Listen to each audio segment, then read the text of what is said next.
If a man or a woman only talks about themselves, and if they also always consistently prioritize their own needs and goods and desires and obsess over their self and entertain addictions to pleasure, validation, alcoholism at every step of the way, then not only can they be considered to be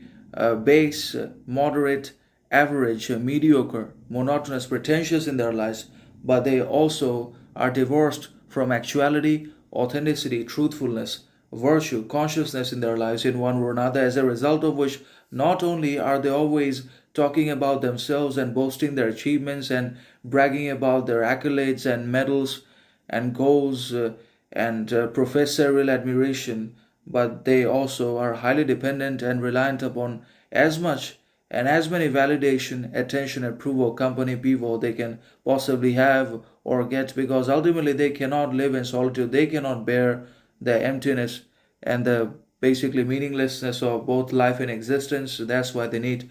constant company and consistent validation and persistent admiration from authorities, from higher ups, from organizations, because again, that is who they are, that is what they represent, and that means they have little to no personality, self knowledge, consciousness, or self sufficiency or psychological sovereignty. They have destroyed all these qualities, or they've never had really them, because they neither cultivated nor developed them, or they parted ways with or made so many compromises with their character, quality, virtue, that now they have literally become the personas which they have carefully crafted for social validation and outside acceptance and success, and they don't recognize their personalities anymore.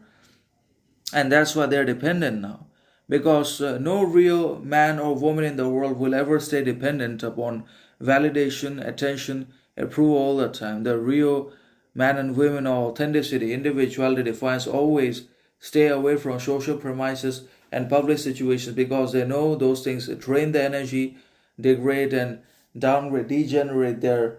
character, fundamentality, identity, behavior, consciousness, to a point that basically they become the victims, the workers, the servants to the system, and the system becomes their masters. And that's why the awakened and enlightened men and women stay away from public premises and organizations and authorities as much as they possibly can. But the weak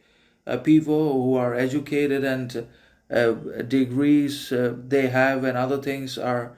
consistently dependent upon validation, attention, approval, and admiration from their teachers and recognition from the higher ups and institutions, for because that is what they have, because they are lonely and they cannot live without those things.